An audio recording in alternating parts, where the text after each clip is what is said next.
कोल्हापूरमध्ये E20 पेट्रोलच्या सक्तीविरोधात आम आदमी पार्टीनं अनोखं आंदोलन करत प्रतिकात्मक गाडीची अंत्ययात्रा काढली। बसंत बहार टॉकीज परिसरातील पेट्रोल पंपापासून सुरू झालेली ही अंत्ययात्रा जिल्हाधिकारी कार्यालयावर नेण्यात आली। यावेळी कार्यकर्त्यांनी राम नाम सत्य है, आम जनता त्रस्त है, नितीन गडकरी मस्त है अशा घोषणाबाजी करत केंद्र सरकारच्या धोरणाचा निषेध व्यक्त केला। E20 पेट्रोलमुळे वाहनांचं मायलेज 5 ते 15% घटतंय।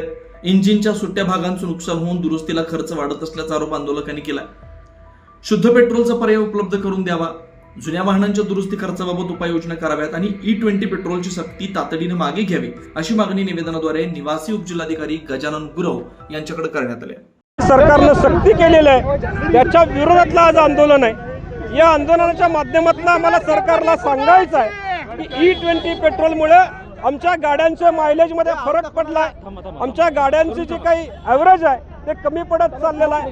त्याचबरोबर सातत्यानं आमच्या गाड्यांचा मेंटेनन्स निघतोय आणि ही गोष्ट सरकारला सांगावी, कारण सर्वसामान्य लोक अगदी महागाईच्या भ्रष्टाचाराच्या या भस्मासुरावर सगळी अडकलेली आहेत आणि पुन्हा या आमच्यावर तुम्ही पेट्रोल लागताय। आम्हाला सरकारला सांगायचं आहे ही गाडीची अंत्ययात्रा ही प्रतिकात्मक अंत्ययात्रा आहे। जर तुमची पॉलिसी बदलली नाही तर 2029 ला सरकारची अंत्ययात्रा काढल्याशिवाय आम्ही राहणार नाही, हा इशारा मला या निमित्तानं द्यायचा आहे।